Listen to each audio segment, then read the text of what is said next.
Where'd you get these little tight ass pants at, man? Are you comfortable? I can literally see your scrotum, sir. That is outrageous. How long you been out here with all these white people? It's at least 3 years. It takes confidence to do that. Like your nuts are literally like dangling out. Can you feel them on the chair? What's your name, bro? Cruz? You want to relax a little? Just let your nuts hang and maybe undo the top button and settle in? Jesus Christ, Cruz. Are you adopted? Why are you dressed like this? Fucking A. They don't even know what's wrong. They're like, what? He looks fantastic. No, the fuck he doesn't. He looks lost and found. The fuck? Where you from, Cruz? South Carolina. What part? You're from Columbia, South Carolina? And this is what we've evolved to? This is what happens when you catch a black Pokemon. You gotta catch them all. You evolved into a golfer. You golf, correct? Yeah. In basketball shoes? Yeah, fucking call it. Jesus Christ. This is insane. So you're outside of the age group of the normal people that come to see me. You look like you race cars and say the N-word real strong. Face ass. How long ago did you get out of the mafia? What do you do for a living, boss? American Express? Okay. You like approve people who can get them and can't get them? You come take them from people? You do it. What do you do for American Express? You open business accounts? That's lit. Give me $200. This your son right here? No, my daughter about thinking she's going to be. Hey, sugar. Why? Oh, she set you up. She's like, wear your red shirt, Dad. Come like Kool-Aid. And then who's this? Who's the white guy with the black haircut? What's the name of your barbershop? Top tier? That's shit I can tell already. That's all brothers in there. Come on, Playboy. Come on, little Jack Harlow. We got you. Come on, sit on down. Yeah, B-L-A-M. What's your name, bro? Casey? That's dope, bro. If I lived there, we would kick it. I can tell. We got the good energy, right? And he would want to, but be like, your balls are out. Your balls are out. Your balls are out. We'd smoke weed with her and blow it in her face. Shut up. Wait. Let me open it.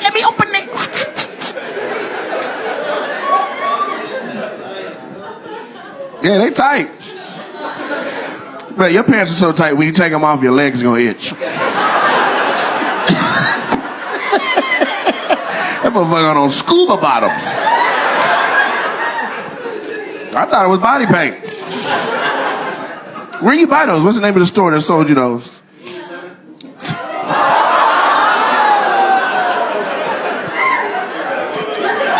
Bruh, Lululemon. I don't know much about it, but I know that's where white women buy their workout clothes. Even they're laughing like, that's fucking ridiculous. I want you to go back to Columbia and South Carolina wearing that and see how that goes. You don't want that smoke? Yeah. I bet you break out some dusty ass baggy pants then. I'm going back home. Hey, no cops. Cops? Who's a cop? That's not a cop. I know cops. No, he is exactly what he said. Okay? His nuts are way. No, just relax. They're already out, man. He keeps trying to fix them. Like, no, it's cool, bro. No. But his parents are like, I said, ain't no motherfucking air tonight, goddammit. No, it's cool, man. It's cool. I said, no motherfucking. That's because your pants are designed for a vagina to be where your balls are. The pussy ass pants you got on. You need to pray for him, man. Ask for expansion and growth in his life. If you can turn fish into a lot of fish and bread into a lot of bread, you can make those pants into more pants. Anybody single? There's so many couples and stuff. Yeah, I know Jack Harlow. You're single? Yeah. What kind of guys you like? All black, athletic. She glanced at you. Nah, fuck that. You said tall, black, then you said athletic and looked away from my fat ass. I want you to swear to God. And that's okay. Pepsi Man, you feel me? Like she looked away from me. Okay? I used to be an athlete, fucked my knee up, then I got fat, okay? That's every fat black man's story. I could have been in the league, motherfucker. She was like tall, black, athletic. But she looked at you though. She wants you, bro. I don't know how she's gonna get them pants off, but she loves like you. She's gonna be peeling them motherfuckers down.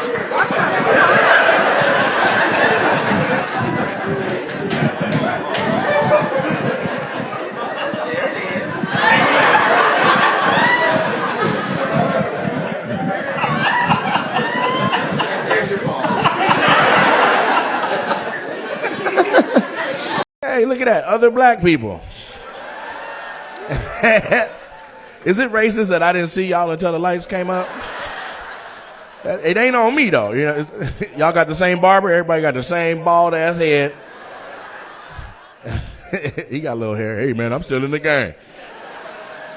Everybody look like a testicle. Are you okay, man? Is there a reason why you got on headphones? Is he deaf? Why is that what's going on, man? Hey, Trent, man, zoom in on this, man. I ain't never seen no like this. You got sensitive ears, so you got, yeah? So why not earplugs? Why you gotta wear chainsaw headphones by Dre? You heard of Beats by Dre? He got Shh by Dre. Shh by Dre. So your ears been sensitive like that your whole life? God damn. Like, is the library loud? Do you know your decibels, like your dBs, before you're like, I can only handle this much discomfort? Huh? Are you reading my lips, sir? What's your name? This yelling at me. Just about a. Is this how it's gonna go, huh? Huh? Vancouver? Is this what we're doing? We got a motherfucker wearing headphones yelling at us. Like we can't hear. Nice to meet you, Jody. What do you do for a living, bro? At all? You just get a check for your disability with your ears? Oh, okay. When you have sex, do you wear those? So you take them off for sex. So what if it's good to her and she start yelling and shit? You're like, I can't. Shh, please, hand me my headphones, please. I don't know where the they are. Well, give me 2 condoms. That's not what they're for. All right, let's talk to some more people. There's a few other black people scattered around here. If you're black, clap 2 times. All right, 6. Okay. Any Asians? Clap once. Did you clap? That was a weird time to move and with your hair. She was like, I like wontons. Okay. We got a whole Asian table, huh? Everybody Asian? Well, you don't look Asian. What are you? You don't know what kind of white that you said it like that? I'm white. Jesus Christ. You said it like you're from the South. I'm white. All right, but everybody else is Asian or from the continent of Asia. Huh? I'm picking that up right there. What's your name, mama? I'm sorry, what? You ain't got to say it that fast. She was in a rush. You know what I'm saying? A rush.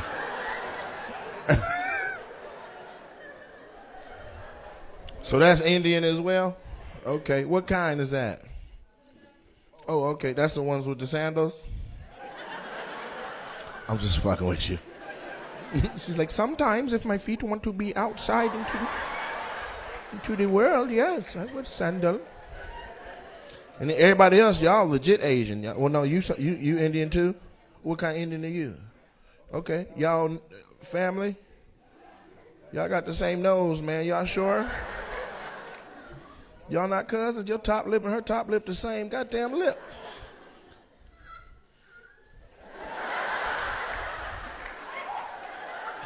Somebody just came. Did that hurt when she busted? She said, ah! That's what we heard. He heard, ah! Make sure they on tight. I'm going to randomly yell out just to show experience. Sitting in my show looking like a lumberjack. You feel me? All right, so you got the white lady from, you know what kind of white? She said German, English, Irish, and white.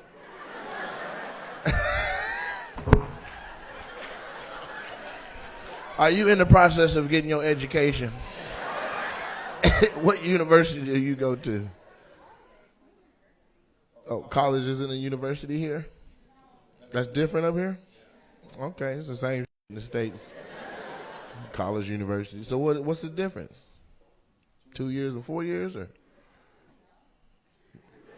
Well, I know that. I was trying to ask you easy questions. I asked you what kind of white you were, and white was in the answer. All I'm getting at is that out of that group, you might not be the sharpest one at the table. That's all I'm saying. And they know. They already know. They stuck you right in the front. No. Let Shelby go down there. Yeah. The Punjabi's in the back. He's going to f*** with us. No.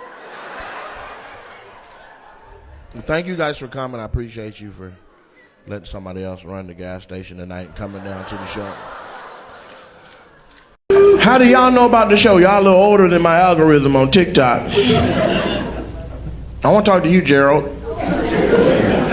What's your name, sir? Bennett? Yes, sir. And you ain't in it? No, we gonna talk. My name Bennett and I ain't in it. No, we gonna have this conversation, Bennett. Cornelius. And this your wife here? Y'all run a church or something? Y'all look dignified. You are a pastor? I can feel it. I can feel it. You was pressed down, shaken together. So that's the first lady and the pastor. What's y'all church? Maybe some people need to come down and be saved. Greater Mount Zion. Greater Mount Zion. Okay, that's a big church. When they got Mount Zion on there, that's a big one. Give me $600. Tax free too. I don't want to pay no. Are you the one that gives most of the sermons down there?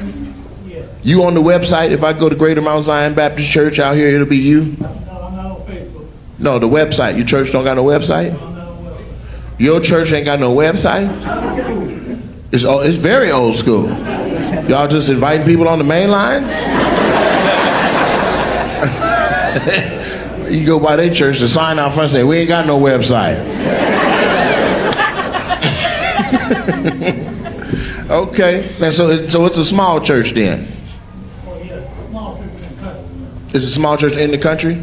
Oh, you don't have a website because y'all don't have internet.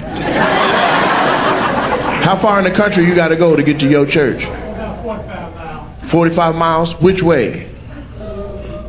South and east. Okay, we call that southeast. South and then east is crazy. He's old school for real. You gonna go south. If you see the Piggly Wiggly, it went too far. Time to start going east at that point. I tell you to look us up, but we ain't on the internet, so. Who at the church right now answering the phone? You got an answer machine? Ooh, maybe we should say a prayer for y'all to get up to speak. How did you hear about me? Because I'm on the internet. I don't know how did you hear about me, Pop? On Facebook. So you on Facebook? Does the church have a Facebook page? No. This is amazing. I ain't never heard of a church without a way to find them online. Amazing. And so how many people go to your church with you? Oh, we're a small congregation, about 15. 15? Is the whole church on the answer machine?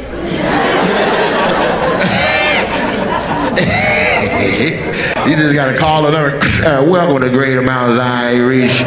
Pastor Eddie Jenkins, I just want to let you know a word. Open up your Bible to Psalms 23:33. The Lord in his tabernacle, he shall not be found. That's our word. Gloria, get in here and sing. The precious Lamb of God, born into sin that I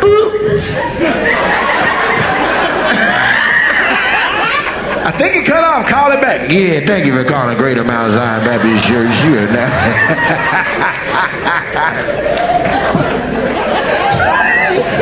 15 people is crazy. Do you have a microphone or do you just talk to them? I know I need Jesus every day. I already talk to him all the time, but a little bit more ain't gonna hurt nobody. Now you gotta pray with me after the show. You wanna play? I should pray for you. You got 15 people. And half of them giving $1. So we got to... They tired. It's still $17. Like, God damn. That's 10%. You ever cuss them out? You need to give me some more money. It's only 15 of us. God damn. We need a motherfucking website. This is the internet fund. Now put it in the goddamn bag. Gloria, get in here and sing. The precious Lamb of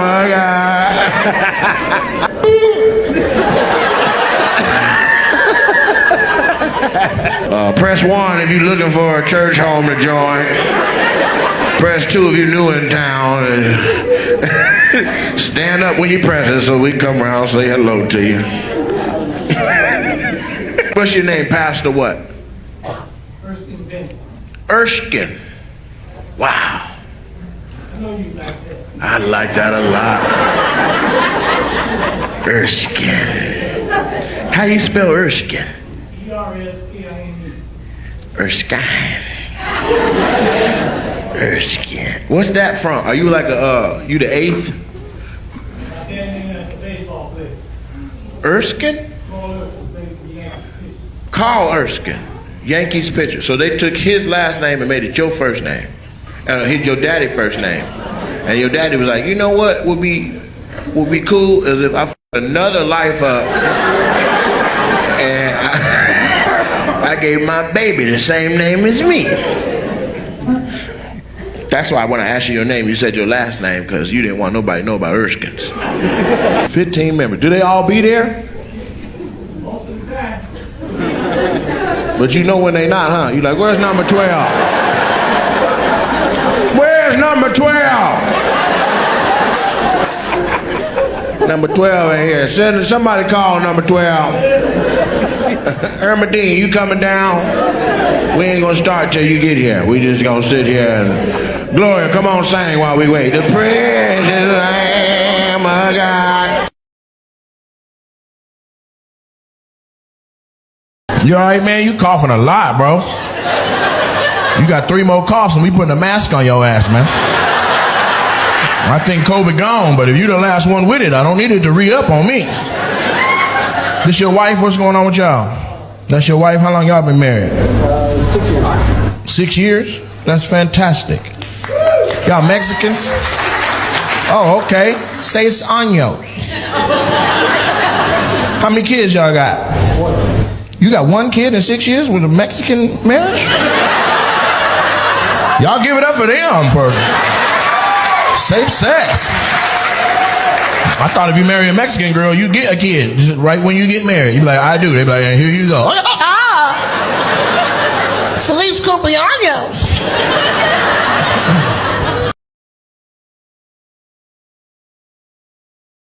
Can you stop walking all over the goddamn showroom? Sit your goofy ass down. And move your eyes apart some more. Your eyes too goddamn close together. Show him on the screen. His eyes. This a cyclops. You look like a 3-year-old drew you. He's like, I see you, motherfucker. I'm watching you. You gotta open them up, brother. I see you. Do you use telescopes for a living? Like what?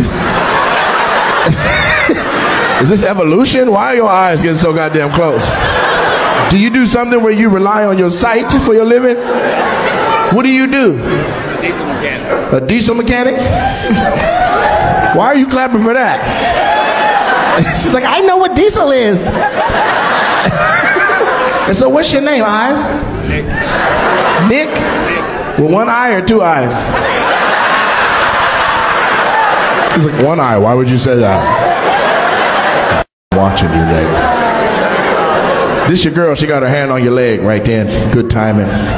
In the 300 boots. How long y'all been married? Not a year yet. Hold on. I'm going to come back. Both of his eyes was like, I don't even know this. So how long you been with your queen? 10 years. 10 years. You realize the first time I asked y'all said like 1? Huh? We'll be married for 1. Oh, so you've been married for 1? Almost. Almost, so not 1. When is your anniversary? October. We got married on Friday the 13th. How far did you get in your education? She's like, October of what? We need a year. 2020? Wait. Y'all got kids?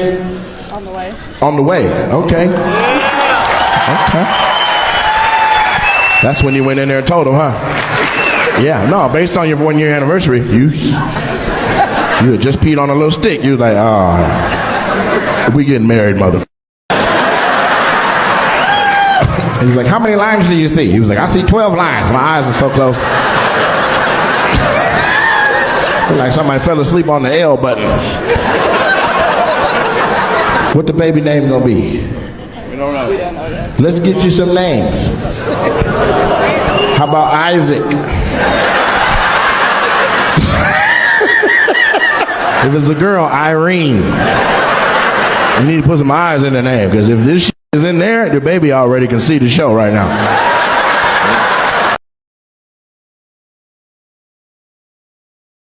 You guys been together a while, huh? Y'all got the same glasses prescription and shit. 10 years? 15. Don't let me hate. Don't let me hate 5 years off. Let me get my. You deserve your time, goddammit. Has it been good? The whole 15? Lying piece of shit. He's a liar, bro. It's never always good. There's 1 year where you're like, well, if we could have that 8th year back, we'd be all right. How'd you meet her? You met her at work? Same job as you? That's against the rules. No, you're not supposed to fraternize at the occupation. Where were y'all working at? Movie theater or something? At Burger King? Okay. She was on fries? He's like, she was on fries! She was on fries! He's back there flipping burgers like...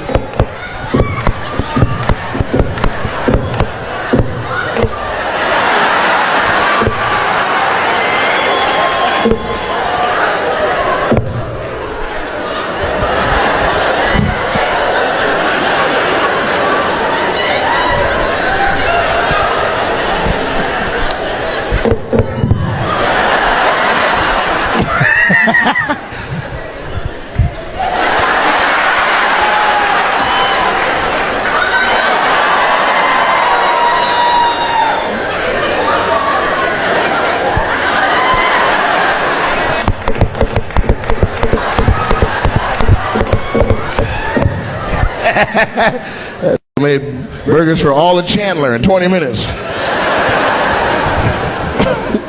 How'd you holler at her? How do you were friends? So you hollered at her at work, or like at like a little office thing, or just hung out after in the bar? What's happening?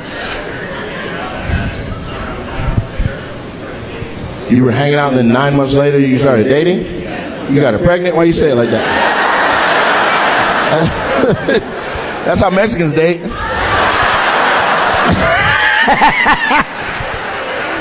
You be like, what's your sign? They be like, God damn, that's my first question. You want to hold the son, our son? Pablito, Negrito, look, Negrito. Okay, so you don't remember how you got it cracking? 15 years ago, wow, you may not remember, but you should though. Like, you should know the day you went from just flipping patties to flipping cheeks.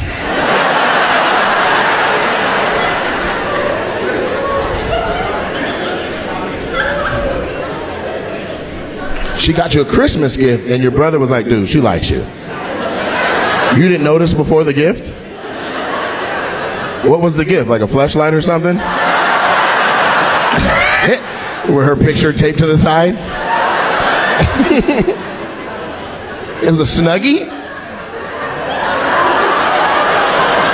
I don't know if that's some bullshit or if that's romantic. I'm sorry.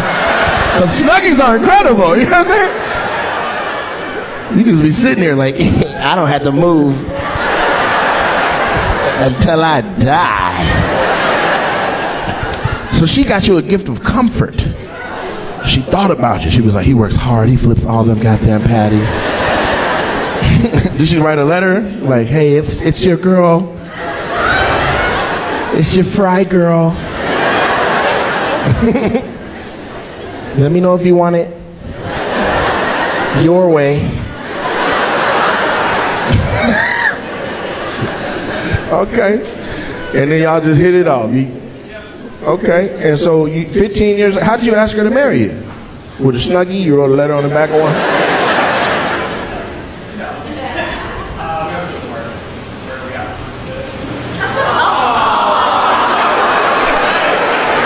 Y'all hear this shit? First of all, he's talking like this. Oh my God. Shut the up. So he's tickled, bro. Oh my God. So, like, seriously? Let your balls out, man. Talk to me regular. Seriously. So, like,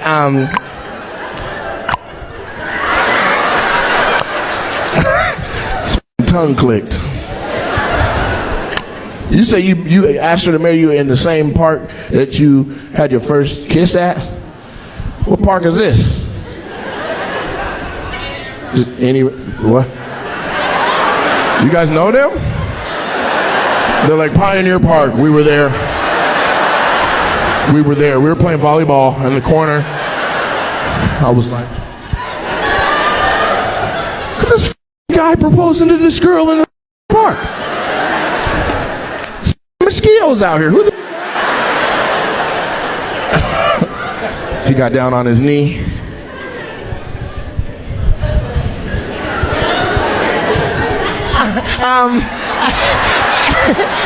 I was just wondering if you're not doing anything for the rest of your life, if you'll with your boy.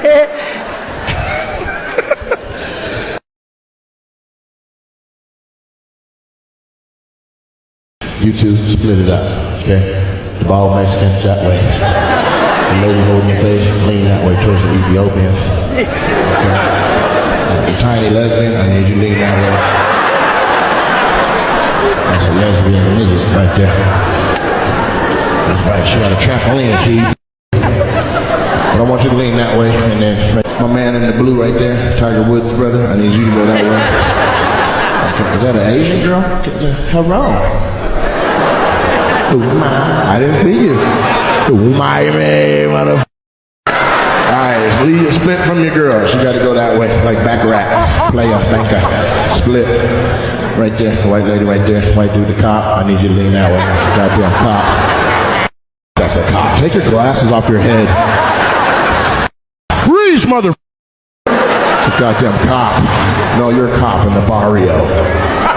Out in Aurora.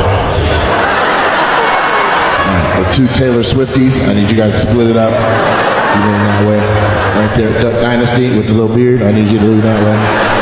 Remember when Bobby Boucher came back at halftime and the Mud Dogs won the lean that way. Lean that way. And then behind that, the Mexican lady with the big hair, you lean that way. Okay? I can't see him good now. Where we at? Dude in the Colorado, the tan hat with the thick ass eyebrows. Hold on, right here. You with the caterpillars on your face. You. Drake, right there, you. I need you to lean that way. Lean that way, okay? Behind him, the smart looking I need you to lean that way. Yeah, she a I can tell. She's up there with her pinky up. Okay. The white girl with the black hair bun, you right here. Lean lean away. Yeah, lean. Okay. The black girl behind that, where you at? Hold your hand up, black queen. Where you at? All right. You then lean the other way. Shit. This motherfucker like an aborigine. Are you from Australia? God damn. Push your teeth together. All right, so then the lady in the Tarzan dress, right there. Oh!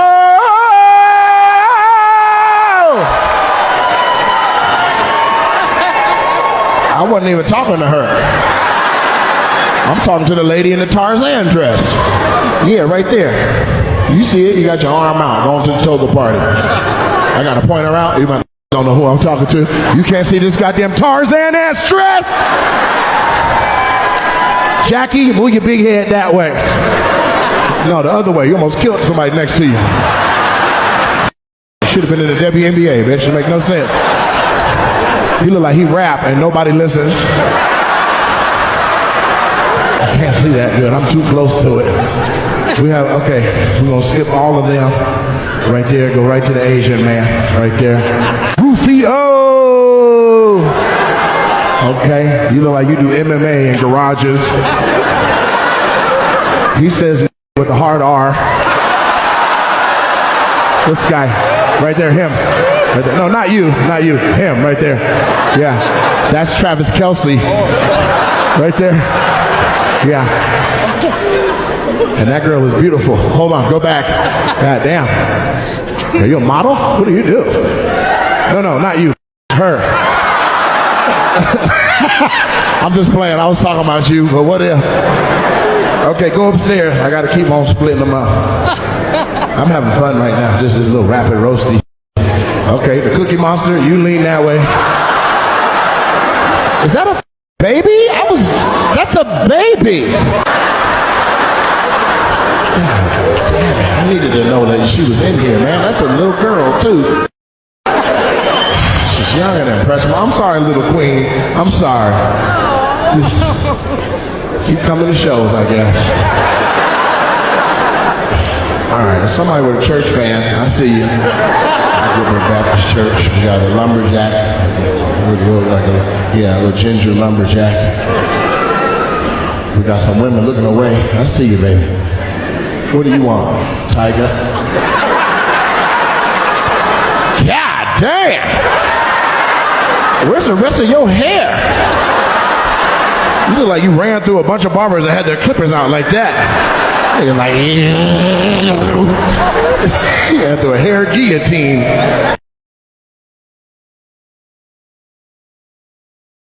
What's your name? Christine, nice to meet you. And which one of these fellas is yours? Ron Weasley. You said it wrong. Yeah, Ron Weasley. You got some ears on you, brother. Can you hear me? I don't want to. I'm sorry, I've been yelling this. I know you're sensitive. What do you do, Christine? Tech support rep. Tech support rep for who? For a company called Zeiss. The watches? Lenses. For glasses? And cameras, right? Yes. Okay. So you can see me real good, right? She's like, and you have a hair bump on your neck. Alright, and then Ron, what do? You're an MMA fighter or something? Chop cinder blocks with your forearm. Retired military? Thank you for your service. Yeah, I don't make fun of no shit like that, brother. Thank you for my freedom. Twice. White people, there was a period in America where... Oh, you guys are aware? Mexicans. There was a period in America where the blacks weren't free. Okay. And, what do you do now? Just chilling. Got that retirement, didn't you? Yeah, totally You got blown up? Damn. Like really close to you? Or like over there? And you were like, I was in it, I was involved, send me home. What's that? That's my memorial bracelet for, yeah, I got blown up. Damn, you really in the So you got 200% disability. You get about $10,000 a month out this money. Hell yeah, they blow me up. They gonna pay me $10,000 a month. You mean I'm not making $120,000 a year after getting blown the up? I'm gonna blow some up. You don't give me my money? Give me $100. You ain't off the chain. So where'd you meet Christine at, man? Your queen. Hello? What was that sound? He's like, ah. What's your name again? Saturday. Okay, so how'd you meet your queen? Her friend. Her friend? You were smashing the friend? So how did that happen? Her friend was like, I have somebody for you. He said, yeah, it sounds just like that, yeah. So how'd you holler at her? What kind of game did you lay down? How'd you mac on her, bro? How'd you pull her? She hollered at you, Christine. Shut the f*** up. Damn. You walked up and rubbed his ear like, oh my God, fool. If I could just use these and steer you. She said, knock, knock. Who's there? You like, they didn't blow that part up. Come get some of this. I know that's right. I do want to get to know you some. What's your name? Sin. Sin? Oh, that's short for Cindy? Cynthia? It's short for Cynthia Jean. It's short for Cynthia Jean? Yeah, because she didn't have a complicated name. Did you grow up in the woods? Why do you got two first names? Is that all one joint? Do you have a middle name or is Jean the middle name? No, it's all. So it's Cynthia Jean with no spaces? Yeah, with a hyphen. There's a hyphen? So you're married to yourself, your own first name. You got a lot of tattoos. Were you in jail or something? What is all this? Are these all little characters? Is that Monsters Inc. in it? Is that 3 peas in a pod? That's all Toy Story. Who's deciding what you get? Some of these look kind of stupid. I'm gonna be honest with you. Can you see her arm good? That just says what? Everybody kept looking at her. She's like, put a what right there. They keep looking at me. What? I think I see a vegetable wearing glasses. Oh, I see why you got all those tattoos. Hold on, let me show you. This is why she's got all the tattoos. That goddamn mushroom right there. Your ass be high when you decide what you gonna get on your skin. Yeah, bro, put a what right there. Look where I'm looking, because just get invasive. Look down here. First of all, there's a big ass Scooby-Doo on the ground. No, show the dog. Why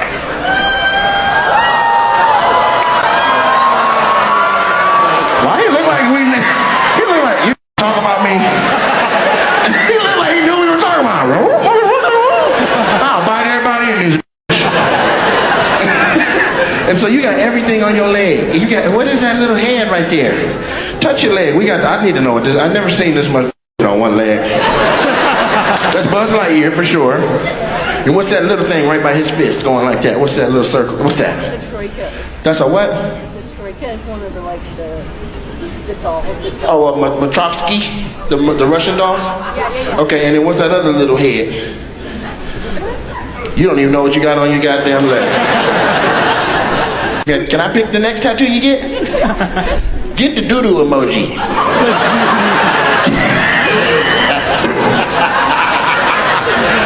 Put it right next to the what? What?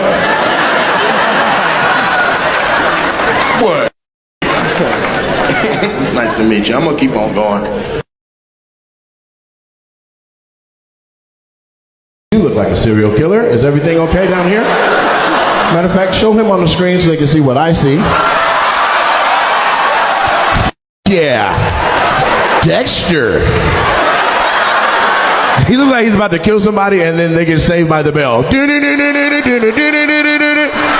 looks like Zach Screech and you're the baby. Is this a couple? Is this a, yeah? Well, how did you do that?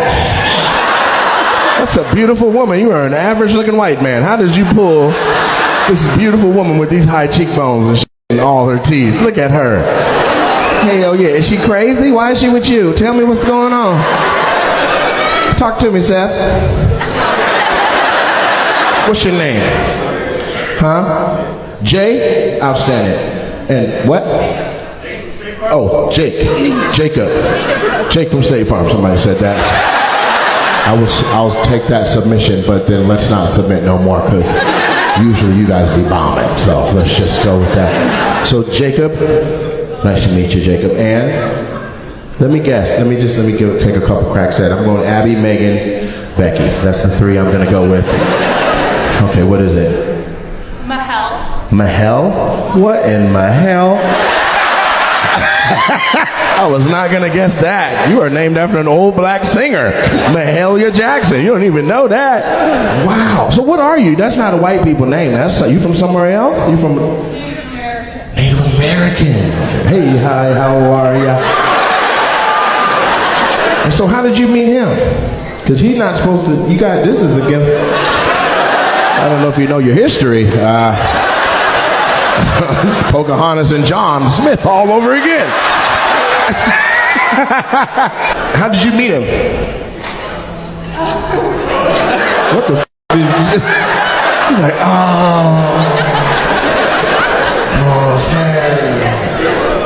Mutual friend. Do a mutual friend? Who was the friend? What's up, Jacob? I do this. He was like, oh wow, how did you know that? How long y'all been together? 2 years. You like her?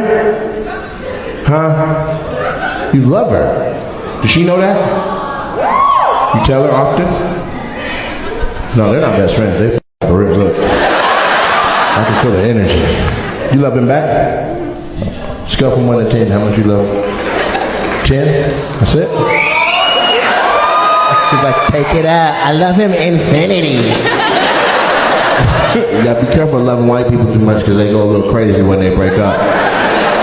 You be like, I just want to do my own thing. He's like, get in the wall. You're gonna kill me? No, I'm just putting you in there alive. I'll put chips and sandwiches through the hole I created for you, but you're never leaving me. You're my little Indian in a cupboard.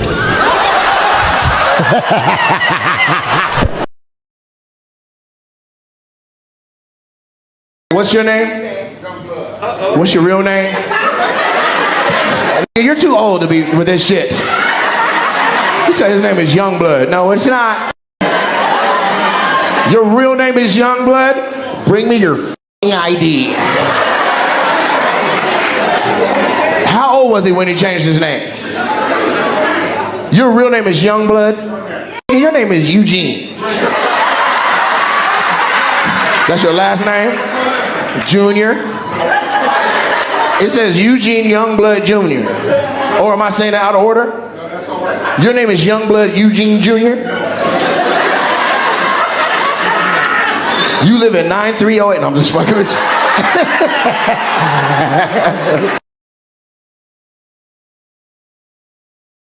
So that's them brothers. That's my son. That's your child?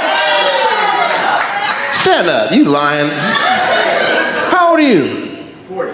God damn, you look fantastic for 40. How long were you locked up? You've been free for 40 years and still look this young. You work in construction? I'm looking at her though, right? The single girl? He said he could build you a house. He said he's looking at you.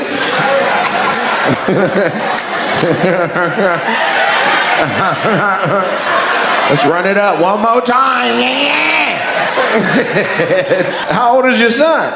22. How old are you? 30. She right in the middle. She can pick. She's stopping at all the rooms in the hallway.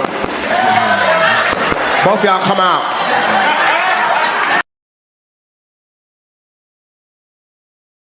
What's your name though, bro? Guess it already? Is Jesus for real? Juan. Pedro. Everybody guess a Mexican name. We got a Carlos. All right, what we got? Other Mexicans. Hold on, just the Mexicans. Just her. Jose. Juan. I said that already. You're not listening. Hector. Hector. Ignacio. Miguel. Everyone that's yelled out a name is racist. Everybody that just participated is a piece of shit a little bit. Somebody said a name still. Michael. We don't give a fuck. Is it Michael? What up, beautiful people? It's your boy Nate Jackson. This is another episode of Opinionated, which is a podcast. I mean, the name is opinionated because my name Nate is in the goddamn word, okay? And I share my opinion on things, but in general, this is where I talk to people who are experts in their field or people who are up and coming or people who have already started on the path of following their dreams and bringing things to fruition. So today, my guest is a trendsetter, a waymaker, a Seattle socialite, an author, a social media genius and creator. Hey, yo, Renee. What's good with you? That was a lovely start because all that is true, my friend. Yeah. So also, you have a book called Cruel Tenderness. Cruel Tenderness. Mm-hmm. So she's an author. When I said author in this, so that's what I mean. I don't mean she's just putting good captions under her posts. I mean she has a real book, and we're gonna get into this. Mm-hmm. So how long did you sell dope? No, I'm just playing. I can't answer that question. No, what if a nigga went at you like that? Like, that's not what we said we was gonna talk about. No, hell no. This is what I want to know, right? Like, I'm a creator as well, right? Mm-hmm. Like, I'm doing stand up, but you may not know my history with sketches and all that kind of stuff, but it's rich.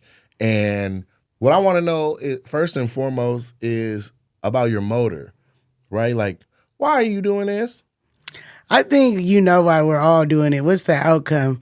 We trying to get a good jug. If you don't know what jug mean, that's that money, that money, right? So eventually I do want to get into like acting. I want to do that type of thing, but I really want to get into screenwriting. So I write all my scripts, all my things that I do on my TikTok, all my sketches, skits, whatever. I'm the one who writes it. I'm the one who creates it. So my motive is to eventually be the next Issa Rae type shit. You get me? Your shit. You know? I want to eventually do that. So when you say you're screenwriting, what is that process? That process to me is like, you just got to think about what you're about to do off the fly. Like, what is DeMonte finna say? Because one of my characters' name that I'm really popular with, like my Medea, is DeMonte, you know? Mm-hmm. So pretty much what's DeMonte about to say, what's my extras finna say, is just writing that process, breaking down every scene and just doing it like that. And I'm more off the top of the dome. Like, I come up with that shit. The day I say I want to record, I'm going to record something. Right. So I just come up with it, you know? That's beautiful. So, now, I want to know about the technical process, though, right? Like, a lot of times people will see the content and be like, I bet she's a fountain of creativity. We get it. But they don't understand the concept of going from I got this great idea to you're writing scripts for this, then casting people who in the Northwest is a ridiculous challenge to get people who could just fucking stop looking at the camera and act. And that are serious. You know what I'm saying? Or getting the motherfuckers to show up, okay? That's the main thing, you know? My God. They're not serious, but you're making serious noise and numbers. We're in an area where you aren't surrounded in content creators, right? Like, I lived in North Hollywood for 12 years. I know what it's like to show up to a house and 20 other content creators are there with their cameras, other outfits, ready to act. Who got an idea? Let's get it. Like, literally, Sketch House was that. And we don't have that here, right? And usually, it's like minds and like attainments bring together people who work together, and then success becomes, it's a microcosm of all of that. You out here just like, bruh, I'm in a desert alone. I'm thirsty. And I'm trying to make it work. I'm trying to make it work. Right. So I just want to give you that, give the viewer or listener that as perspective. it's not a situation where she's got 14, 20 people around her that get it. She gets it, and she's demanding excellence from those around her, right? Yeah. And you might look at a clip and be like, this is a little hood, or this is a that, or that. But it's from her mind. It's DeMonte. It really is, it's an embodiment of, for lack of better words, a Seattle nigga, a Seattle pimp nigga, a Seattle pimp nigga, a Seattle nigga. And that's the thing, a lot of people here don't know about Washington because they just think like we're hella white. Just white people and walking their dogs and Starbucks coffee. That's all they think about. Don't know so there's a real culture here. There's a real culture here. There's all that different type of stuff. So I even feel like with that, it's like I'm just, like you said, I'm just trying to create it. I'm trying to make people uncomfortable in these spaces. Like, get out and do it. Like, I just did a sketch with my little sister. We were in the store. We got approached by a Karen, and I had to tell that bitch, back up. You getting in the way of me trying to get big, because, people aren't used to it. Versus, like, if I was in Atlanta or Hollywood, someone would put that shit on, get to being like, what I got to do, what I got to say. Right. So it's just about, I feel like the more I bring to the table, the more people will see. So I feel like I just got to make people uncomfortable, ask people who want to be in a skit who never really felt like they could, because over here, people give a fuck about what people think. A lot. They care too much. But when it's like, come on, man, like, we just trying to create. We trying to get up out of here. Stop caring about what people. It's a sketch. It ain't that deep. Like, let's just, So I feel like it's just about me doing it, just pushing it, making people uncomfortable and getting in that space regardless of it. Like, kind of what you were saying, You're trying to make a new normal, at least around you. I'm trying to make it a new normal. I'm trying to get people to see that we could have Hollywood here.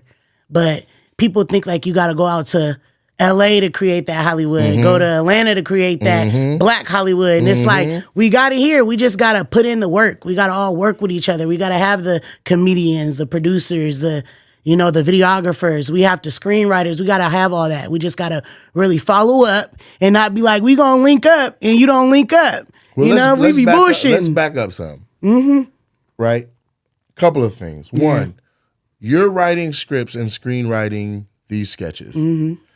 The technical process for you is what? You're opening a laptop. You're on a desktop. I'm on my phone. You're on your I go phone. to my notes and I write them in my notes, and I just. So go. you're not using a script writing software. No. Are you familiar with or versed in writing scripts that look like scripts? No. Well, sort of, kind of, because I wrote my book. So I feel like I just do the dialogue, and then after I write my dialogue, I would write the action in which someone's doing. So say, like, I told you to be like, this shit is crazy. And I told you to cough after, I'm going to put cough. Like, I'll do, like, shit like that. Do I know how to really do it, like, went to school, how to really knock it down? No, I'm just doing it. You don't like, have to. Yeah, like, I'm just doing it. That's how I'm doing it. Went to school. And who could do it for me? Robert Rodriguez is a fantastic director, and his motto for learning how to be a director or videographer or anybody who's shooting and creating content is to just start. Yeah. He's like, you're going to be trash in the first place. So just start. So I just started. Which is good. Yeah. But it's easier to guide you into the right format than to get you to try writing at all, right? Like you said, you got the dialogue and then you got like the direction in regards to cough, right? In screenwriting, you want to, writing and directing are two different jobs. Yeah. You're doing both, so you have the liberty to be like, cough right here. Yeah. But if you were just the writer and there's a whole nother director, that looks different, right? So instead of dialogue and then the direction, you would put literally the scene direction, describe the character, time, place, date, where they're at, right? Yeah. You would say interior, cafeteria, day. So now we know we're in a cafeteria and it's daytime. So maybe there's light coming through the window, right? Then you say janitor is sweeping in the corner. DeMonte walks in and his throat's irritated by the dust that's kicking up from the person sweeping, and he says, "Hey, where's my money?" Yeah. Right? An actor would read that and be like, okay, he's irritated, his throat hurts, there's dust everywhere. I'd probably cough. Yeah. And then they make that choice. Right? Now, here you are casting your sketch. You got 10 DeMontes in line ready to come in here, and you know the ones that are the better actors right away because they all cough when they do theirs. So you're saying it more like a natural tip. For me, I feel like I'm the one acting, majority of the time. Yeah, but and you're then still giving direction to your extras. Yeah, I'm giving my extras my you're directions. even calling them extras, and they ain't even extras. Yeah, They're other actors. Look, I make majority of my content with my little sister. Right. So, but even that, so it's you as DeMonte acting with another actor. Yeah, and I'm directing them to do everything I want them to do. Right, but an extra is the third person sitting at the table behind y'all. Right now, you're using real people as your extras. Yeah. It's just a white lady eating behind you, and she don't even know she in your shit. That's an extra. Because if you're on a big set, they go, extras, action, and then everybody start walking and moving and fucking with newspapers. And they're like, main characters, action. Sound speeding, action. And now the whole set is like, cut. 50 niggas in the back that didn't even matter to what was going on the screen all go reset and go back to their bench or go back to their corner, and they all wait for the next action call when they come back out and try to make it look natural. Well, anybody I'm working with, I'm telling them what to do. The extras, I guess those are just people around and whatever. But anybody you see have a line or you see that plays an important role, I fed it. I told them to do it. So as far as like the extra deep, I feel like, I haven't really got that much into it. But anybody who's in my skit where you see them have a role or you feel like they played an important part, I fed them that. I taught them like, you need to have this body language. You need to say this. You need to do this. Yeah, you got a vision. Yeah, I got a vision. So, and I'd like to say this.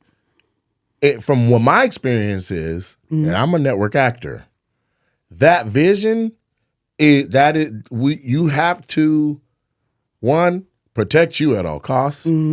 Two, feed whatever fire that is that's burning you to continue to have that creative spirit and just continue to nourish that, because there are entire production houses that got all the best cameras, the best directors, the best sound, the best everything. And what they don't got is somebody who got the content and a vision for how they want to see that content play out. That's what makes Issa Rae so priceless. You know what I'm saying? You think the first time she freestyled in that mirror was on the show? Hell no. She been doing that shit forever. Yeah, and that's the thing though. That's why I feel like even for me, like you said, like what did Young Thug say? I had the plan, I had the vision.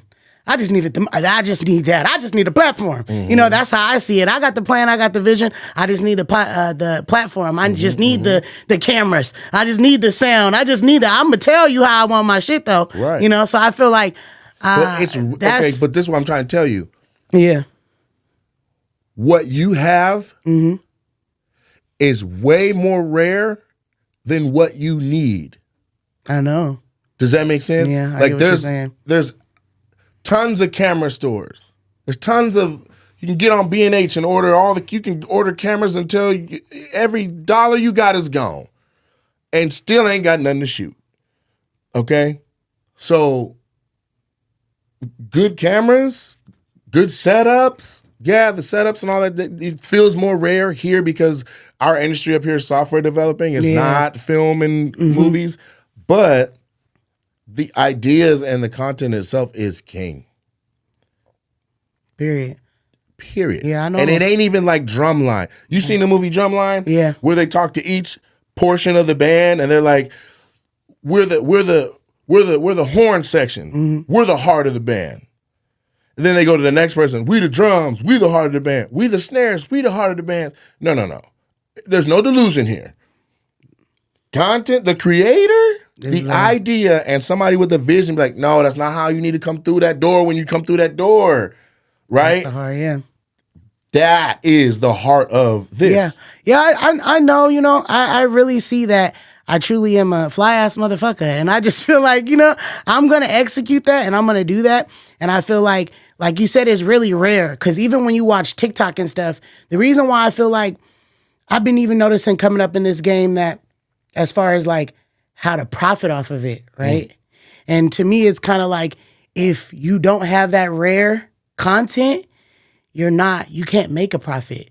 Versus the people who just do the dancing and do all that, like that's not creativity. You're just using a sound and you're just copying somebody, right? It's a bunch of shit you procured. Yeah. You're a mimic. Yeah, you're just a mimic. You need the reality to a song another person made.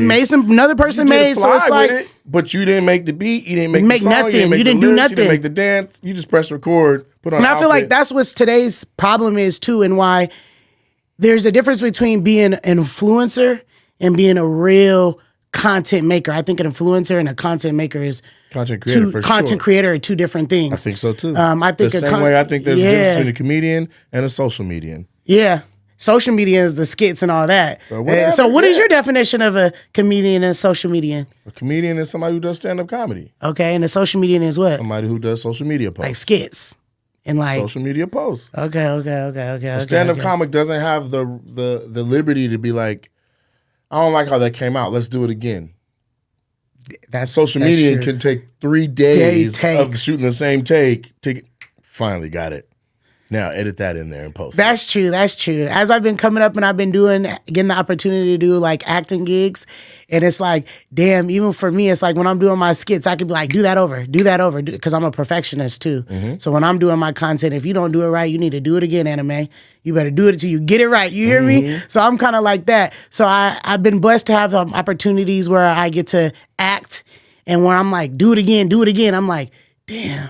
I'm having to do it over and over and over and over and over. And you're like, that's the luxury you got being a socialite versus probably doing stand-up too. Because I've been trying to get into stand-up as well, stand-up comedian, like trying to be a stand-up comedian. What effort have you put into becoming a stand-up comedian? Man, I feel like, I'm going to be real with you. Okay. My first effort was me going to like a comedy show, just seeing how it is to be a comedian. Mm-hmm. I'm going to be real with you. I'm a shy person. That's fine. I feel like the only reason why I haven't went up there is because I'm a shy person, and I think I'm afraid about that was corny as fuck. Sit down. I'm afraid about that, but I feel like I got to get out of my head, and I just got to do it and perfect it. But also too, just studying like the Cat Williams interview. You studied that? He was dropping gems. I feel like outside of all this shit he was talking, that man was dropping gems about how to be a real comedian. What would you say was a gem from that? A gem for that is having multiple sets. We do not want to hear the same entire set. You feel me? Like you go to someone's set and you don't watch a YouTube clip and you like, I heard that joke before. Even though that was probably one of your best jokes, you need to have multiple sets. Another one is just having a good, strong set. Like, no one wants to hear you stumbling and mumbling. You need to be rolling, and you better practice that monologue. I don't know what you did, but it better be flowing and going where you're not trying to think. You feel me? That was something he also said, and just listening. One thing he said is when you're doing your comedy and listening to those who's laughing the most, what joke hit the most, because that's the joke that you could probably reuse and add on until you got that perfect set where each laugh is, that was the one, that was the one, that was the one, that was the one. And studying the people that you're watching. Like when I went to, shout out to you, Nate Jackson Comedy Club in Tacoma. Oh, you went to Super Funny? Yeah, I went to Super Funny. It was lit. And just practicing, watching those comedians, like, watching their sets. What are they saying? Are they really that funny? Mm-hmm. Peeping at my competition. Like, if I got on the stage, could I roll with them? Mm-hmm. Could I sit them down? Because it wasn't that good to me. Mm-hmm. And was it good to the crowd? So I feel like he was dropping some gems. He was talking some shit, but he was dropping some gems. And I'm trying to learn. I'm trying to study, So my interpretation of the Cat Williams. Yeah, let me hear yours. Comedy special that took place on Club Shay Shay podcast. Comedy is that there was a lot of truth. Mm-hmm. I also feel like the person that watched it and felt like they learned a lot about the comedy industry, if that was your vantage point, that you've been disconnected from comedy further than you think. Yeah. Now, as I say that, I just imagine every barber and every person that's ready to argue be like, nah, I'm a comedy fan. I know. So when he said, and that, it's like, but if you were really in comedy and really in this, then he didn't say nothing we ain't know already. We knew this about, like, Cat came out and he wanted to correct the record, set the record straight on stuff from 1996, 97, 98, 99, and about 15 years of Kevin Hart's rise to being at the top, right? Yeah. Like, everybody that's getting the most money on the road right now outside of theaters, like the top 7 acts in theaters, haven't even been doing comedy as long as he's talking about. Yeah. He's arguing about a joke that was said in 96 or 97 that played on Kings of Comedy in 99. Yeah. We was doing that. I was 16 watching that. Yeah. And I'm 40. I was 16. We're talking before I even got into comedy. You gonna tell me Desi Banks, who's been doing comedy 3.5 years, or B. Simone, who's been doing comedy 3 years, or maybe they got 5 years or less, that it doesn't change. It doesn't change. It doesn't set the record straight for nothing that's new that's been happening. You know what I'm saying? Like, yeah, I don't think he sets his record straight for nothing that's new. So for nothing even relevant. For me, I feel like people who aren't in the comedy game. So for me, I'm not in the comedy game yet. So I feel like me doing stand-up, so me hearing about the multiple sets and stuff like that. For up and rising comedians, I feel like it's different versus the B. Simones and the Desis. Yeah, but I would say that you picked up the right parts of what he put down. Yeah. Okay. For the people who their top 10, let's say, comics just got shuffled up because of that, they had an idea of who they thought was the GOAT or whatever, and after watching it, like, nigga, Cat Williams, the GOAT now. Bruh, what changed? You can follow the money and see who been getting I think it's about copying. You can follow I get that too. Copying. That's fine too, but you talking about one bit, right? Yeah. You talking about one bit. But there's been more coming out. If you've been watching TikTok, I don't even want to say this. There's all kind of jokes that I feel have been refiltered. Have you seen the one with the Bernie Mac one? The little boy? The little boy? Yeah, but... And it's like, dang, that's really what's going on. Yeah, but here's the thing. Mm-hmm. Bernie been doing comedy for 30 years before he was on Kings of Comedy closing out with that joke. Mm-hmm. So how do we know the little boy's uncle didn't see Bernie in Chicago, and take that joke home, do it at a family reunion, and the little boy take it on the stage, right? Or how do we know it's not just like a dad joke that's just been in circulation for years? I'm more apt to believe that Bernie was either the creator or the one that was like, can I say that? And they were like, go for it, Go for it, yeah. Right? Then to be like, damn, Bernie stole from a 9-year-old boy on something. Right? I'm all for leaving a motherfucker's legacy alone. They ain't here to speak up for themselves. Bernie might be like, nigga, you got me fucked up. Yeah, but we're going to let Bernie rock because he's Bernie Mac. Bernie Mac is a good comedian. But I'm going to ask you, after watching that Cat Williams interview, like, who are your top comedians? Like, who do you fuck with? Mine are jaded. Mine's jaded. Me.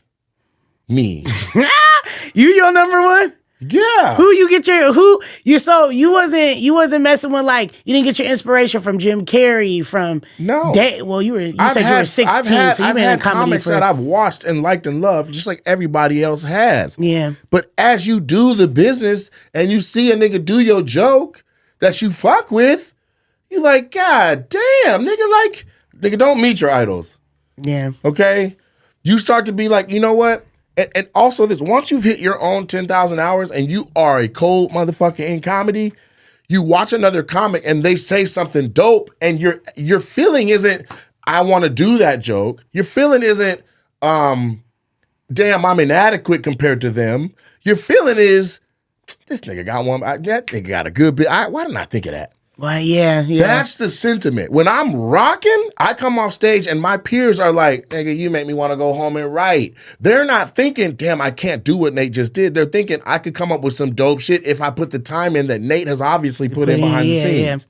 Yeah. That's when you respect another person's craft and what they do. That for me, that's the most important part of everything Cat was saying. He was saying, this is your favorite? He don't write. This is your favorite? He don't write. That's your favorite? No specials. This your favorite? And that's why he's saying, you see what I'm saying? So then when it comes down to Kevin Hart, who has a shitload of specials and his work ethic isn't even, we can't go at it. The nigga works so hard. He works so hard, literally. Right. So then Cat was in teardown mode, competition mode, and he goes after his rise. Like, nigga, how are you on two coasts? Right? Yeah. This is the thing. He told you he had a list of 300 comics. He watched their laughs per minute. He did shows with them, and he got more laughs per minute, and then crossed them off. I'm funnier than that nigga. I'm funnier than that nigga. I'm funnier, right? So what does it come down to? It can't be how many specials you got or the quality of the content because comedy is objective. So then it's like, well, how else can I establish my echelon compared to who you thought was number one? Yeah. Because today online cats wearing hats that say GOAT. Yeah, but Cat, what I will say about Cat though is Cat is a funny motherfucker. And Cat Not denying definitely, that. Cat is only, like, I don't know. I feel like even just him Is he the still greatest being of all time?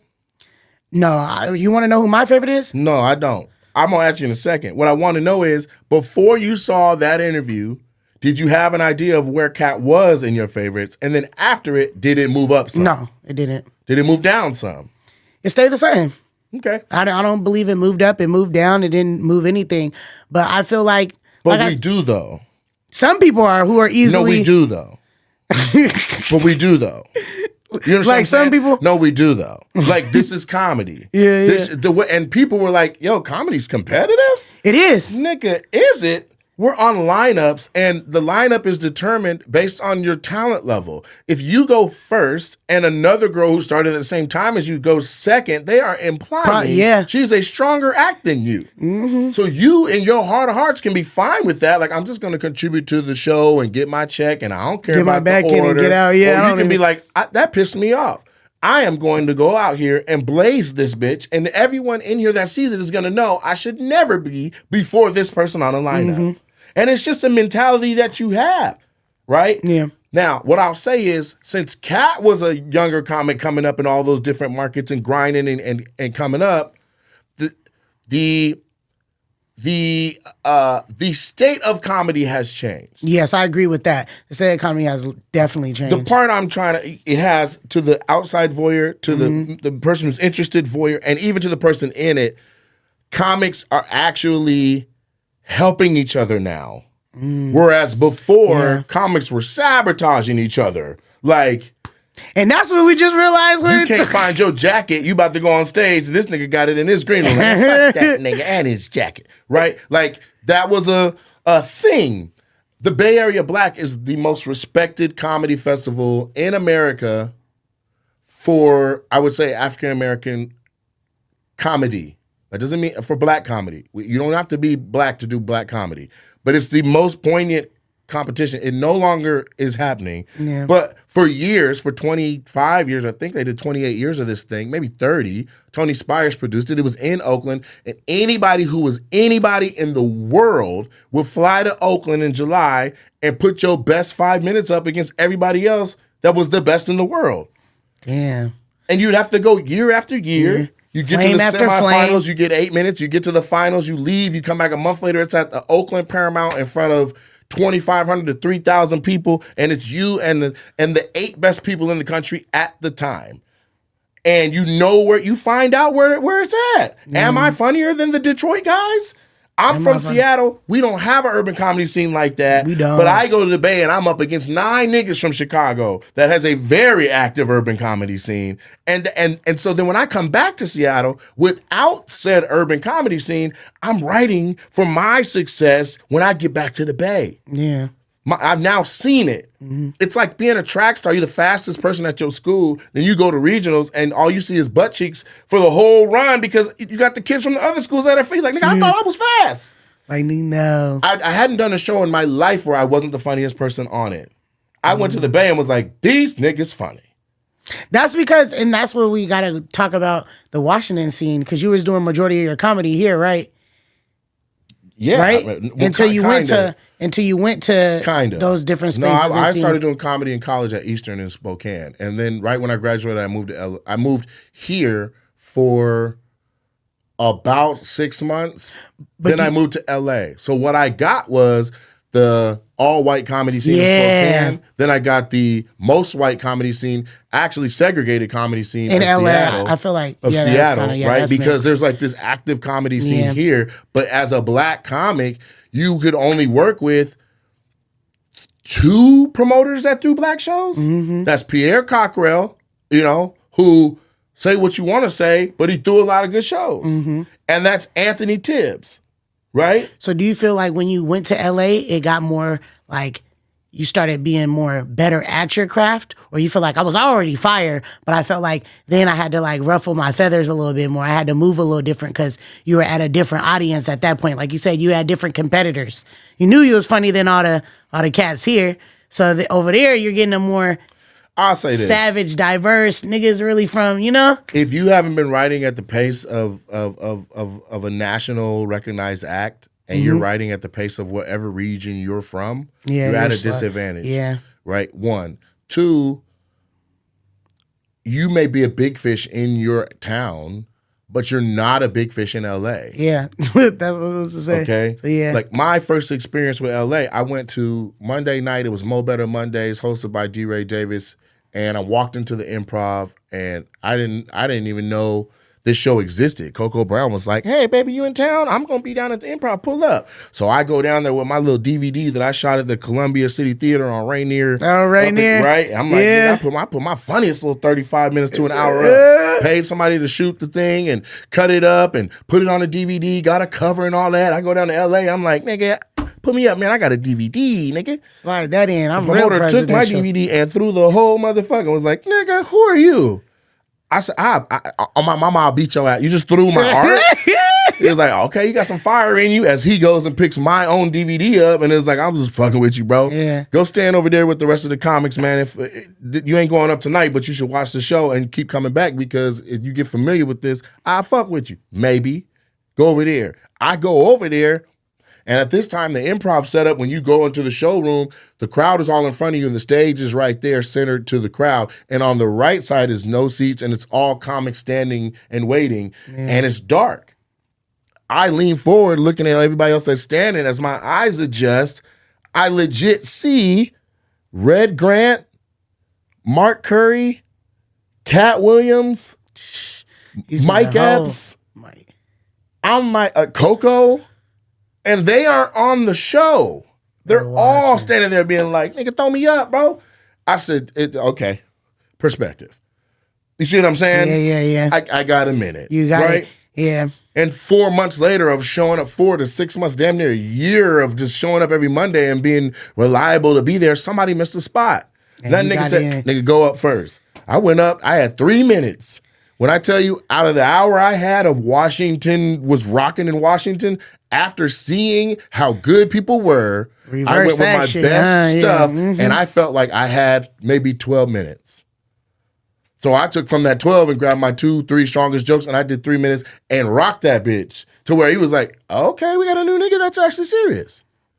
Right? But I had to see the level of creativity, professionalism, and really money and bags and jugs that niggas was pulling down there to be like, real. Man, I'm not a big fish here at all. At all. And that's what I even feel like for myself, even just sitting next to you, I'm like, dang, like, you know, but I know one day, you know, I'm going to be sitting in meetings with you and everybody else. So it's like, you just got to. You're going to be everything you dream of being. And here's why. Your lane is wide open. It's a clear lane. As fuck, right? For Washington, clear as hell. People would want to argue with me about that. People would want to argue, be like, how you going to say she has a better chance of being successful as a black woman than other people, right? Yes, it's a turbulent and tumultuous lane to be in as a black woman because it's just how we are treated as culturally as African Americans, how you are treated gender-wise as an African American woman, yes. But name 15 black female content creators. And I mean, even on TV. I'm talking Ava DuVernay. I'm talking Shonda Rhimes. I'm talking Issa Rae. Now start your 15. Name 15. All right, name 10. All right, name 5. You might go B. Simone. You might say Ayo Pretty Renee. V. You might, Pretty V. She's pretty cool. Okay. They be making their own little Love content. JJP. Yeah, there's not a. No, there's more. Who else? I honestly could say I don't really watch too many people. I be trying to focus on me. I don't get to Which is B. fine. Simone, Pretty V. That's fine, but imagine going to the Super Bowl and you don't watch no film. That's true. I need to get up. I need to Because you've been accidentally created something that somebody else already has. Yeah. Just genuinely being your own. I came up with this. This is crazy. I'm gonna bop, and then somebody show you somebody Arabian she niggas already doing this. Yeah, you're like, damn. Okay, but there's more. There's more. Yeah, but I feel like, man, Persephone. Okay, do you know who that is? No. Okay, I'm just naming some black. Name some more so I can type these motherfuckers in. Okay, Ayana. Okay, Daphne Springs. Come on now. It's her birthday today. Nope, gotta get it right. Look, I know Pretty V and I know B Simone and Issa Rae. And the homegirl was like, he got money. Man, he got money. I don't know how to pronounce her name though. But she did the Elementary, the new she just won the award for it. I don't know how to say her name. She started out, we have the clip. Oh, he got money. Yeah, she started out doing all that. Yeah, I know exactly who you're talking about. Give me just a second. I'm gonna pull up the phone to get it right. Quinta Brunson. Yeah, that was her name, yeah. Quinta Brunson. Mm-hmm. Yeah, right. Content creator.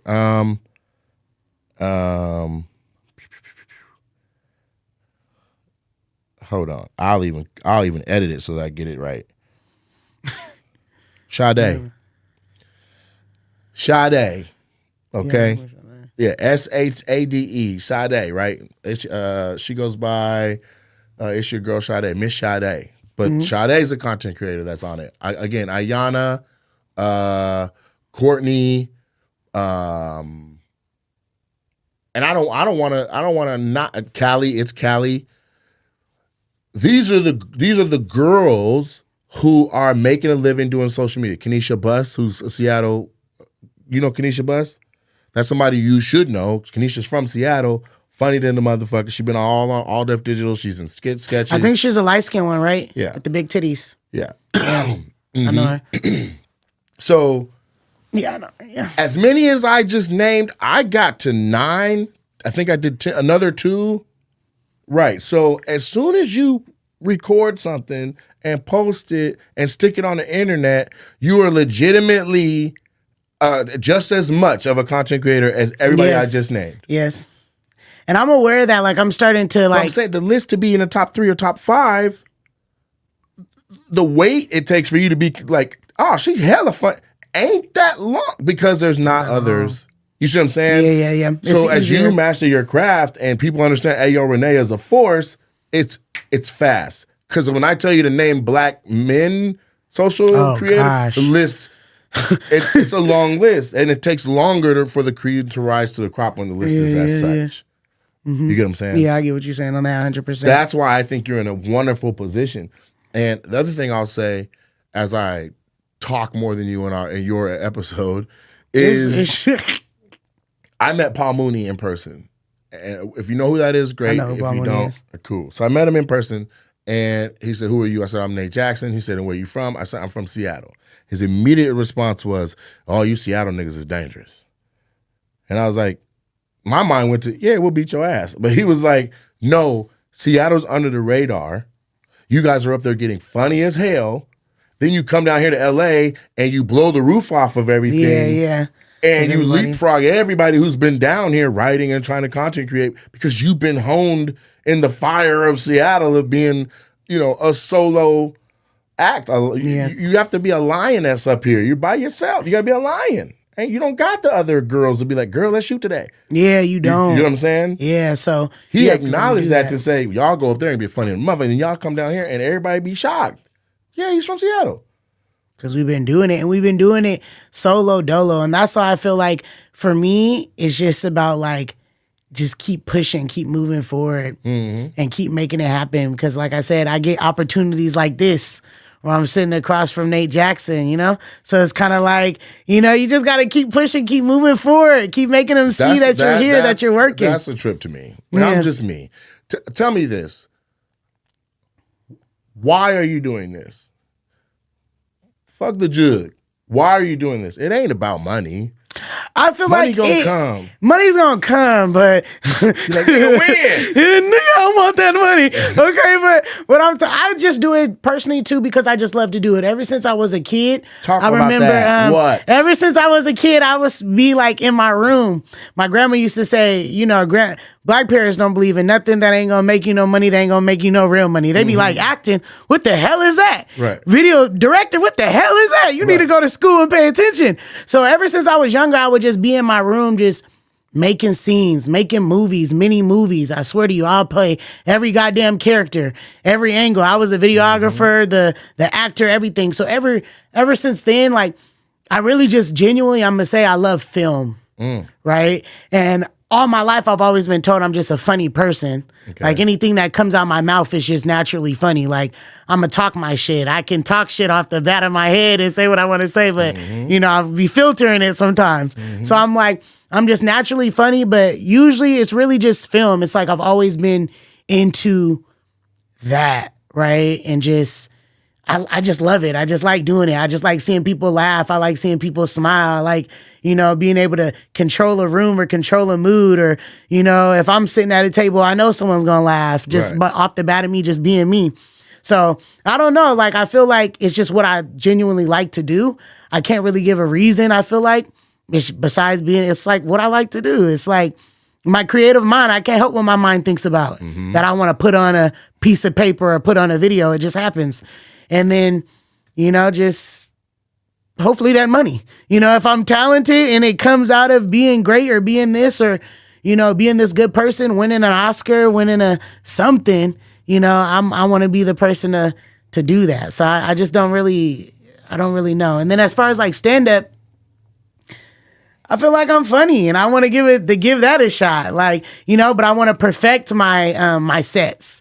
I just don't want to get up there roasting a motherfucker. I can roast a motherfucker, but I want to have a set, you know, and do stuff like that. So I just want to perfect the things that God has given me the opportunity to be good at without trying so hard to be good at it. You know, so that's kind of like what I really want to do. And like, I don't really know. So I heard a couple of things in there. Yeah. Your granny was a part of this.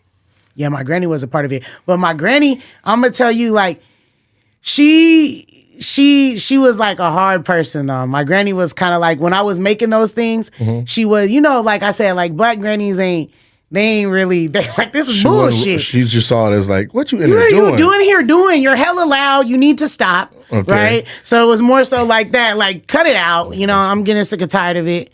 So it was more so just like that. And her helping me out with that, like more like stop it, but she never really stopped me from doing it because I was always gonna keep doing it. So she really, I would say she was. Was there a turning point where she was like, baby, I do kind of get it now? I would say. Is she still with us? No, she just passed away like 2 years ago, or a year ago. Okay. And I started doing my social media stuff. Okay. So she started seeing me on her Facebook. She started seeing me. Then she was like, oh, motherfucker, this ain't no joke. So this is really a real thing because she loved her some goddamn Facebook.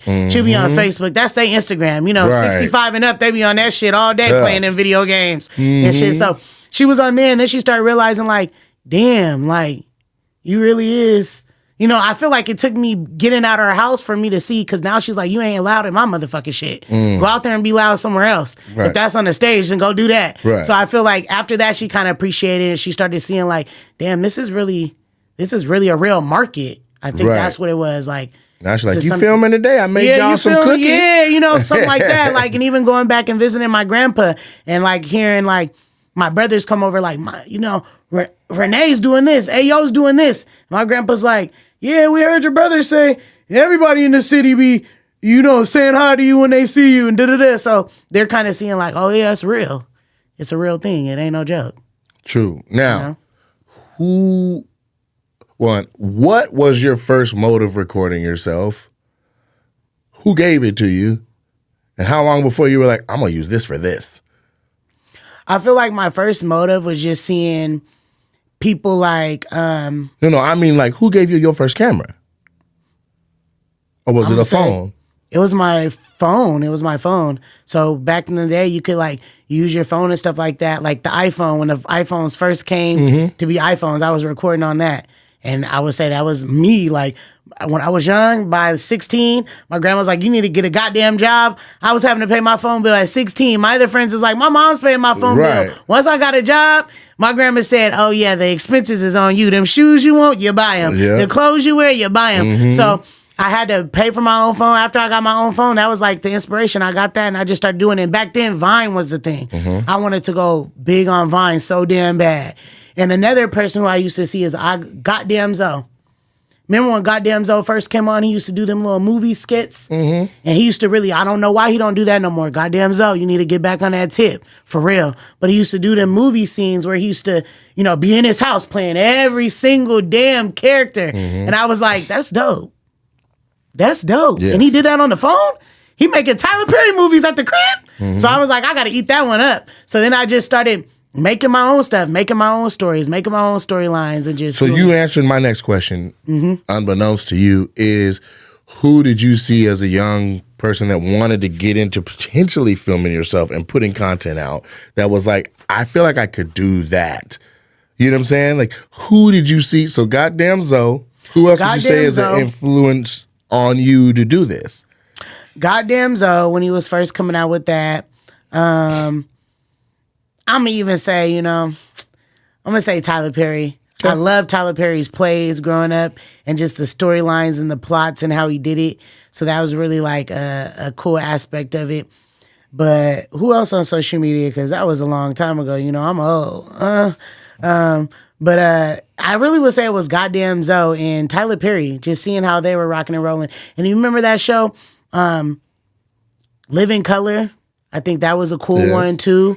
Like those sketches and and stuff like that. If I was a kid, I'm gonna say, all that, like all that. You know, the sketches, all that, like just seeing that different type of stuff. And I was always at the crib when I was younger. So I was a house kid. My grandma was strict as fuck. You can go out the motherfucking gate. You hear me? Like, you better be home. A house kid? House kid. You at home watching TV. So I was watching TV a lot. And Disney Channel, them overacting motherfuckers. Oh my God, I can't believe you did that, Rachel. I fell in love with that too. I'm like, shit, I think I could do that. So I was really like a Disney kid, like just watching kids be on TV and being like, damn, like I want to be on TV. I want to do something. If I ain't on TV, then can I write it? You know, and do something like that. So that's when I started thinking about like Tyler Perry and the Goddamn Zoe and the all that type of stuff. You know? Yeah, that's dope. You had your influences, and then you went after it your way. I'll say this: I know, like I said, I know tons of content creators, and it's actually a through line. It's a consistent factor that a lot of you guys have seen a shitload of TV. You've seen every episode of Martin. You've seen every episode of In Living Color. You've seen every. So then when it comes time to writing something, you write with a voraciousness because you already seen all of that. And it's usually more unique. It's like, I'm trying to write something I haven't seen before, right? Whereas I don't watch a lot of TV, didn't watch a lot of TV. I'm like, man, I got some hella funny shit. They're like, oh, you mean season 7, episode 2 of Martin? I'm like, damn, I thought I made that one up, right? No. But you did. Now, the more you get into this and you start finding those entities that you like, you can get into the credits of them and see who was there, who was in the writer's room, who were the minds behind those Disney shows, who were the minds behind In Living Color, what else did they make, why do you like their style of writing, how has that affected yours, and then it helps. The more you know, the stronger you get. Yeah. You know what I'm saying? Because it's a short path from you making stuff by any means necessary to you making stuff with strategy and a plan and going from writing sketches to writing short films or going from a short film to writing a whole ass movie. What's the difference between what you do now and writing a whole movie? I feel like it's just about how long it takes, right? Because the script is like 2 seconds. It's like you have to come up with more of a plot, right? So that it has to be another plot and another plot and another plot. Versus like I feel like I would say a script is even kind of like writing my book. Like when I wrote my book, it was like I had to come up with another plot, but then the plot got to turn into another one, and then it got to turn into another one. So I feel like when you're thinking about it like a movie, it's like ongoing versus like a skit. Like, this is what I want to execute. We have one plot. We're going to hit it like this, and we're going to have a couple points in there to hit the plot. So I feel like for that, it's kind of a longer process when you're writing a movie versus like quick doing a skit. You get what I mean? Yes, and you're exactly right. Yeah, so. But what I'm saying is the skill set it takes you to write one sketch is the skill set it takes you to write 60 sketches that have a overarching plot, that have a story that is following. You're just guiding which way your sketches are going. We're following DeMonte through this, DeMonte through that. Oh, like, how do I come up? No, I'm not asking how. I'm just telling you so you know the path between writing sketches and shooting them yourself and writing a movie and shooting it yourself is much closer than you think. I definitely feel like I know that, but it's just about, like you said, networking. It's about meeting these certain people, putting me in these certain positions. I feel like I have to sit down and really write the movie if I really want a movie. I feel like I already wrote the movie, Cruel Tenderness. I want to turn that into a movie ASAP. Okay. You know? A romance erotica, if you didn't know, that's what the book is about. 50 Shades of Grey. It's a freaky book. Freaky book. Think of 50 Shades of Grey, but the black version. Who's the main character? Ooh, you're going to be mad. The main character is a white man. Why would I be mad at that? You know, everybody now, we kind of like, come on, why we got to write that? Power to the black people. Why the white man gotta be? Why the master gotta be the? You know. It's a white dude knocking down It's a white black dude women? knocking down a black woman, plus size black woman. You? No, that's Why you look at the camera I like look that? like, hey, because I'm a She's a full plus plus-size size black woman. I'm a plus size black woman. Ding. Because if you like that book, then go check it out. If you're a plus size black woman, Is that because what we you ain't gotta like. You like the smooth white boys?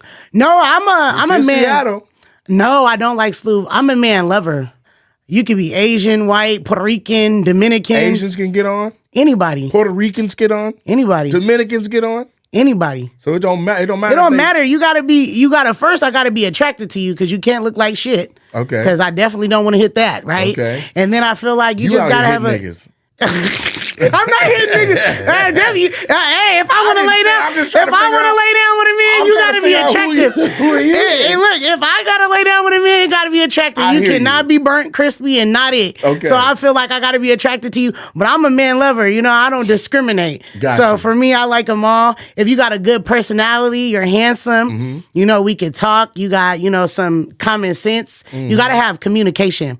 A lot of brothers, they don't know how to talk. I noticed like with men. They want to talk to you for 2 seconds and then they like quiet. I like a man who could talk. I need me somebody who can go back and forth. And we're not just talking about nonsense. You know, a lot of things. Like we talking about politics. We talking about the economy. We talking about the celebrities. We talking about like all of it. You low-key a sapiosexual. Yeah. You know what that is? No, I don't. But whatever it is, yeah. It means you smash horses. Oh hell no! Okay, so let me explain. Explain that to me. Don't go out here talking like that. You're a big fella, but you're dressed fresh to death. I like your swagger, brother. What do you do for a living? Manager. You're a manager? Thank you for being very specific, man. I like that. Is that what we're gonna do last show? Nice and vague and shit. I'm a manager. Of what? High-end storage facility. For boats and RVs. Give me $100. That's what's up. So rich people leave their shit with you? Did you work your way up to management? You just walk right in like, I can handle this. What'd you do before that? I was a mechanic.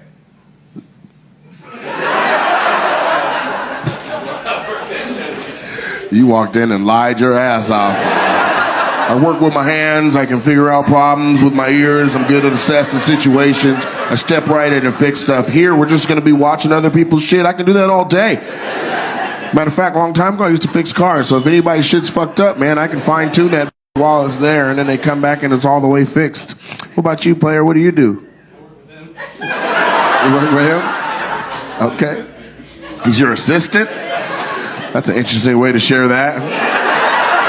He's my assistant. Big white guy, little black guy. That's crazy.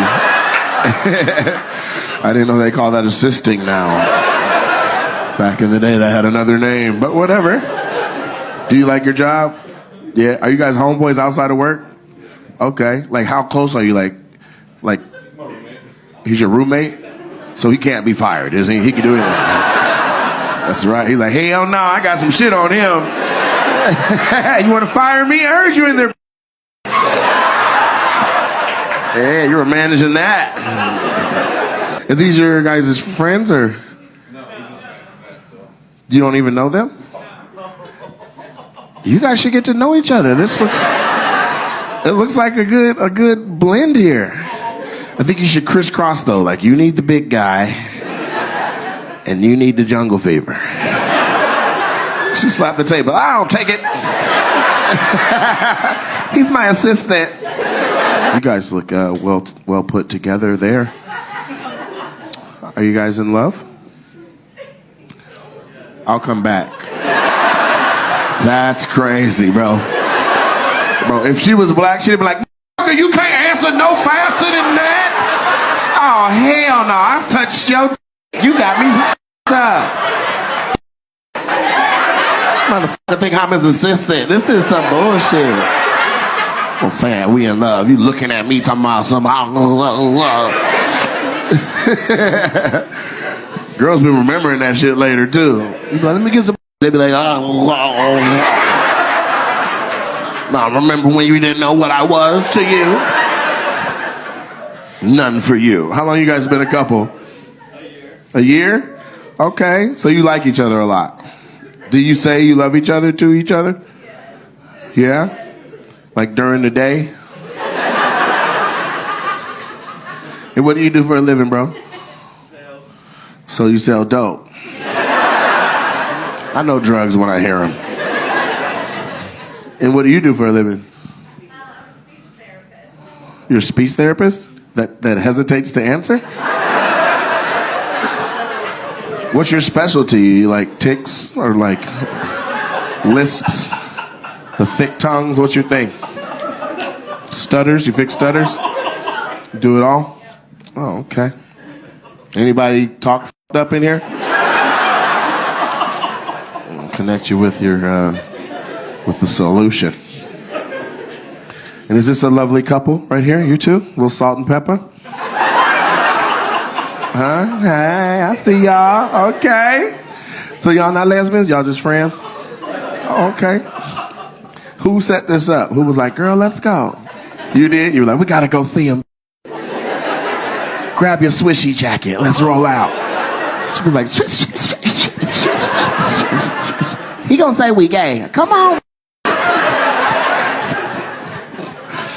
What do y'all do for a living? What's going on down here? Go to school? What you gonna be? An engineer? Okay, get your motherfucking money, girl. What kind of engineer? Human systems. Human systems? Hold on. Hey man, what's that? Because you got a human working in the system. I'm just trying to figure out, what does that shit mean? Human systems. So what is that? I'm going to be like a project manager. A project manager? Of what kind of projects? For like a tech company. For just a... So you don't know yet. You're just going to... Okay. Yeah, those are the smartest dumb answers I've heard in a while. Long words, but none of that shit led to anything. Okay, and what are you also in school?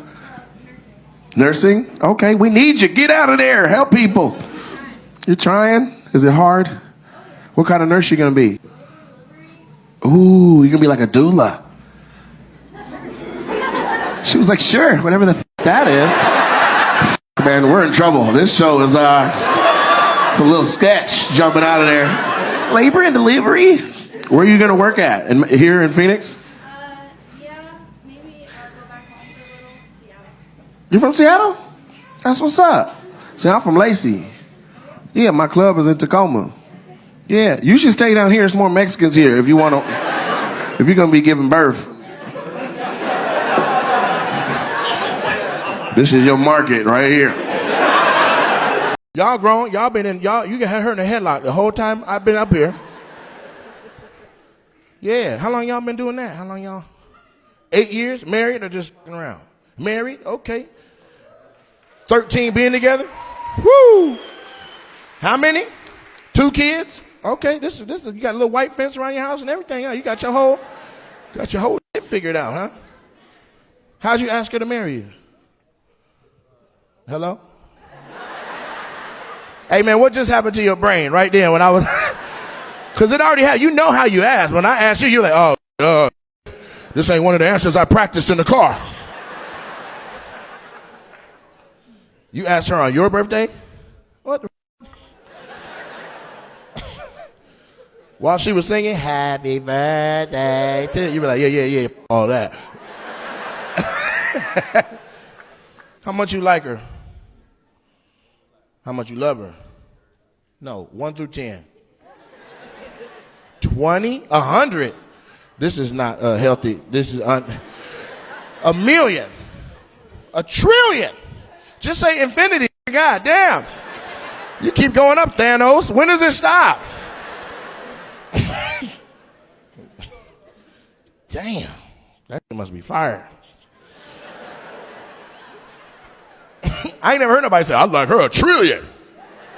You know how good that shit gotta be? A trillion? How much you like him back?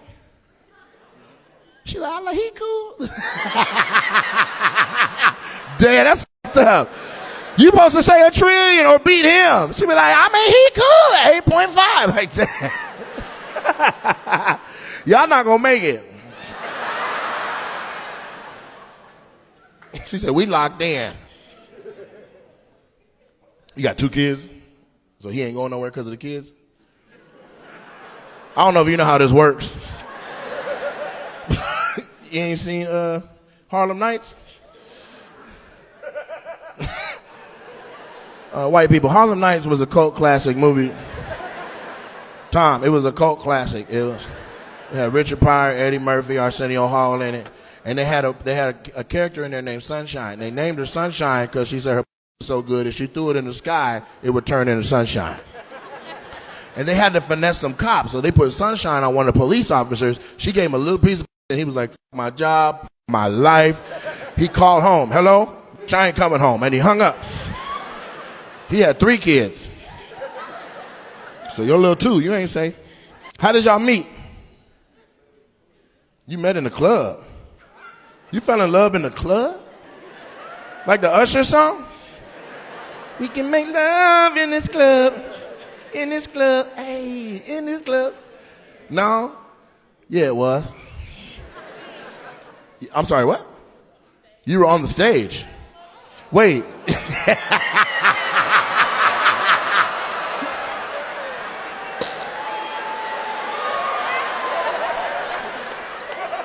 Where y'all meet at? In the club. I was on stage. Up next. Coming up on stage 2. Y'all give it up for Cinnamon.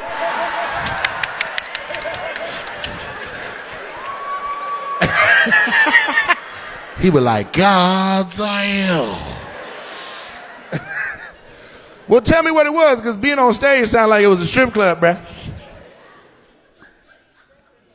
You was dancing with your girlfriends on stage. What? Say that again? You were on the stage. You saw the biggest on the floor. You know what? I don't know if I can repeat the shit you saying. We got company. Why are you talking like a slave trader? That is crazy. I just went down there to the auction. I saw the biggest on the floor. I'm like, shoo, let me get him. What's his name? My name's Mike.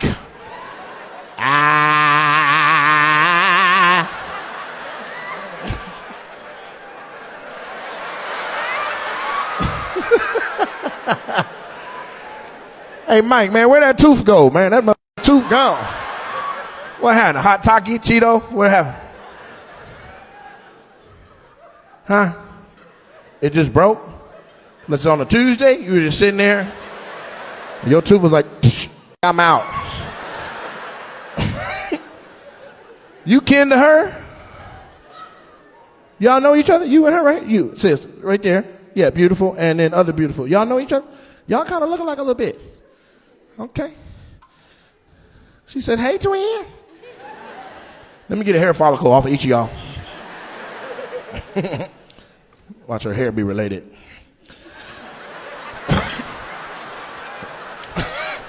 That's why black women be getting away with murders. They're like, we found a piece of DNA. Let's trace it. They go all the way back to Sri Lanka. That is not. That's not going to get to Acres home. That's just going to Sri Lanka.